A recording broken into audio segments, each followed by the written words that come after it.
Assalamualaikum warahmatullahi wabarakatuh. Saya Muhammad Anana Pulantalo ingin menjelaskan tentang struktur dasar akuntansi. Yang pertama, siklus akuntansi. Dalam proses menghasilkan informasi yang dibutuhkan oleh berbagai pihak yang berkepentingan, akuntansi harus melewati beberapa tahapan proses. Proses tersebut dimulai dari pengumpulan dokumen dasar transaksi, mengklasifikasikan jenis transaksi, menganalisis, beringkas dalam catatan, hingga melaporkan dalam bentuk laporan keuangan yang dibutuhkan. Siklus akuntansi adalah urutan kerja yang dilakukan oleh akuntan sejak awal hingga menghasilkan laporan keuangan perusahaan. Siklus akuntansi terbagi menjadi beberapa bagian, yaitu sebagai berikut. Transaksi.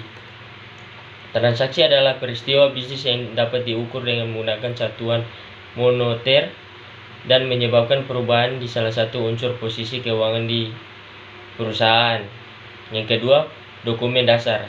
Dokumen dasar adalah berbagai formulir yang menjadi bukti telah terjadinya transaksi tertentu. Yang ketiga, jurnal.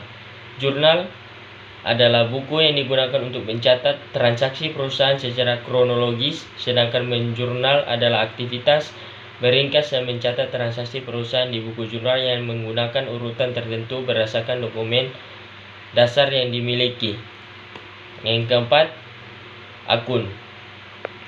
Akun adalah kelas informasi dalam sistem informasi atau media yang digunakan untuk mencatat informasi sumber daya perusahaan dan informasi lainnya berdasarkan jenisnya. Yang kelima, posting. Posting adalah aktivitas memindahkan catatan di buku jurnal ke dalam buku besar sesuai dengan jenis transaksi dan nama akun masing-masing. Yang keenam atau yang terakhir, buku besar. Buku besar adalah kumpulan dari semua akun yang dimiliki perusahaan beserta saldonya. Yang kedua, bagian B, laporan keuangan dan unsur-unsurnya. Pada akhir siklus akuntansi, akuntan perusahaan harus membuat laporan keuangan untuk berbagai pihak yang membutuhkan, sesuai standar akuntansi keuangan yang berlaku di Indonesia. Laporan keuangan terdiri dari beberapa macam, yaitu sebagai berikut. Laporan laba rugi komprehensif. Laporan ini terbagi atas 3 bagian, yaitu pendapatan, beban usaha, dan laba rugi usaha. Laporan keuangan ekuitas. Laporan ini melibatkan unsur modal, saham, laba usaha, dan dividen. Bagian C, tujuan umum laporan keuangan. Tujuan laporan keuangan oleh sebuah entitas dapat dirinci sebagai berikut. Yang pertama, untuk memberikan informasi keuangan yang dapat dipercaya mengenai sumber-sumber ekonomi dan kewajiban serta modal perusahaan.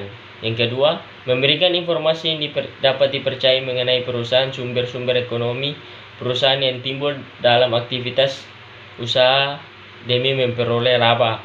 Yang ketiga, untuk memberikan informasi keuangan membantu para pemakai laporan dan mengestimasi potensi perusahaan dalam menghasilkan laba di masa depan. Dan masih banyak lagi yang lain tujuan umum laporan keuangan. Yang keempat, atau yang bagian D, kualitas laporan keuangan. Laporan keuangan yang dihasilkan oleh setiap institusi harus memenuhi beberapa standar kualitas berikut ini agar bermanfaat. Yang pertama, dapat dipahami. Kedua, relevan. Yang ketiga, materialistis. Yang keempat, keandalan. Yang kelima, substansi, mengungguli bentuk. Keenam, mempertimbangkan yang sehat. Ketujuh, kelengkapan. Kelapan, dapat dibandingkan atau komparabilitas. Ke-9, tepat waktu. Ke-10 atau yang terakhir, keseimbangan antara biaya dan manfaat.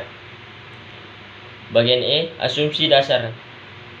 Terdapat beberapa hal yang menjadi asumsi dasar melandasi struktur akuntansi. Asumsi-asumsi yang menjadi anggapan dalam akuntan adalah kesatuan usaha khusus, Yang kedua, kontinuitas usaha. Yang ketiga, pengguna unit moneter. Yang keempat, periode waktu. Bagian D, IFRS dan etap. Perusahaan menghasilkan informasi keuangan diatur sesuai standar yang menjadi patokan bersama digunakan oleh para pengelola organisasi di wilayah negara tertentu. Di Indonesia, patokan tersebut disusun oleh IAI atau Ikatan Akuntan Indonesia dan diberi nama Standar Akuntansi Keuangan atau SAK.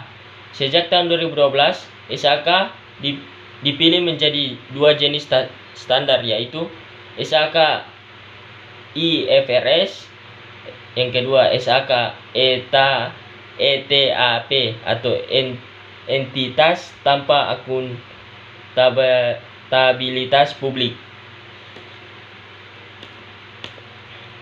Sekian dari saya dan terima kasih.